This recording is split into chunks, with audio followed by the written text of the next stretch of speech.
Ինչպես են Եվրամիությունում ընդունում հայաստանյան ընդդիմության քննադատությունը, թե Բրյուսելը միջամտում է Հայաստանի ներքին գործերին, երբ հայտարարում է, որ օգնելու է Երևանին, չեզոքացնելու Ռուսաստանի հիբրիդային սպառնալիքները։ Ընդլայնման հանձնակատար Մարթա Կոսը, որ այսօր Գյումրիում էր, լրագրողների հետ ճեպազրույցում ընդգծեց. դա միջամտություն չէ։ Եվրամիությունն աջակցում է, որ ժողովրդավարական ինստիտուտներն ամրապնդվեն։ Եվրամիությունում կուտակած մեր գիտելիքները մենք կիսում ենք ձեր երկրի հետ, որ հետագայում հնարավորություն ունենաք միայնակ կիրառել այն։ Կարող եք օրինակ պատկերացնել, որ գալիս եք ընտրության ու ձեր ձայնը չի հաշվվում, կամ որոշ քվեներ գնվում են։ Մենք տեսել ենք, որ Մոլդովայում Ռուսաստանը միլիոններ է ներդրել, որպեսզի ձայներ գնվեն, ինչը նշանակում է անարդար ընտրություններ։ Երբ մենք ասում ենք, որ օգնում ենք Հայաստանին, նկատի ունենք, որ հզորացնում են դեմոկրատական ինստիտուտները, որպեսզի ազատ և արդար ընտրություններ անցկացվեն։ Հիբրիդային սպառնալիքներին և օտարերկրյա տեղեկատվական մանիպուլյացիաներին դիմակայելու համար Եվրամիությունը Հայաստանին 12 միլիոն եվրո է հատկացրել։ Բրյուսելն ապրիլի սկզբին փորձագետների 9-14 հոգանոց առաքելություն է գործուղելու Երևան, որոնք այստեղ մոտ 2 շաբաթ կանցկացնեն, կաշխատեն վարչապետի աշխատակազմի, անվտանգության խորհրդի, կենտրոնական ընտրական հանձնաժողովի հետ։ Մարթա Կոսն այսօր խուսափեց պատասխանել լրագրողի դիտարկմանը, թե հիբրիդային սպառնալիքը միայն Ռուսաստանից չէ, այլ նաև Ադրբեջանից ու Թուրքիայից։ Եվրոպացի պաշտոնյան խորհուրդ տվեց լրագրողներին վերլուծել ֆեյք լուրերը։ Թվայնացման այս դարաշրջանում ֆեյք լուրերը շատ ավելի արագ են տարածվում, քան ճշմարտությունը, ցավոք։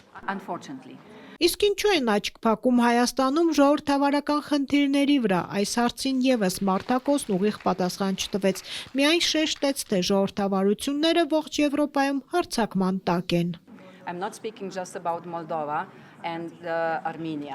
Ես միայն Մոլդովայի և Հայաստանի մասին չեմ խոսում, մենք տեսնում ենք, որ ավտոկրատ ռեժիմներն օգտագործում են մեր արժեքները մեր դեմ։ Օրինակ, խոսքի ազատության մասին խոսելիս կարող են ստել, եթե մենք ցանկանում ենք ողջ Եվրոպայում գործունակ ժողովրդավարություններ տեսնել, մենք պետք է հնարավորություն տանք, որ մարդիկ ստանան իրապես լավ տեղեկատվություն։ Դրա համար աջակցում ենք լրատվամիջոցներին և քաղհասարակությանը։ Նախքան ճեպազրույցը ընդլայնման հանձնակատարն այսօր Շիրակի պետական համալսարանի ուսանողների հետ հանդիպեց, ասաց Հայաստանի ու Ադրբեջանի միջև նոր հեռանկարներ են բացվում։ Historic opportunities are emerging. The prospect of a peace agreement between Armenia and Azerbaijan. Պատմական հնարավորություն է բացվում Հայաստանի և Ադրբեջանի միջև խաղաղության համաձայնագրի հեռանկար, սահմանների բացում, տրանսպորտային և առևտրային ուղիների վերականգնում, որով Թուրքիան Հայաստանի միջոցով կապվում է Ադրբեջանին և հետագայում Կենտրոնական Ասիային։ Անցած շաբաթ գերմանական թերթը հրապարակեց քարտեզ, որտեղ ցույց էր տալիս, թե ինչպիսի սահմանափակ երթուղիով են ինքնաթիռները կապում Եվրոպան և Ասիան, գլխավոր երթուղին անցնում էր Հայաստանի վրայով։ Երկնքում միջին միջանցքը արդեն գոյություն ունի, ցամաքում այն սկսում է ձևավորվել։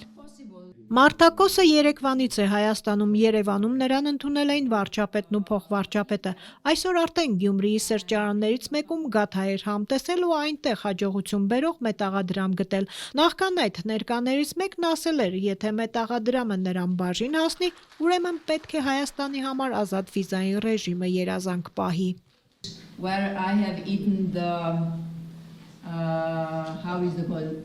Gata, and I got the coin. Եվ մենք պայման կապեցինք, որ ես ձեր գաթան կուտեմ, և մենք ձեզ ազատ վիզային ռեժիմ կբերենք։ Մենք նաև ձեր կառավարությանն աջակցում ենք հակակոռուպցիոն բարեփոխումների կազմակերպված հանցավորության դեմ պայքարելու հարցում։ Սրանք բոլորը անհրաժեշտ են, որպեսզի Հայաստանի քաղաքացիները կարողանան Եվրոպա մեկնել առանց վիզայի։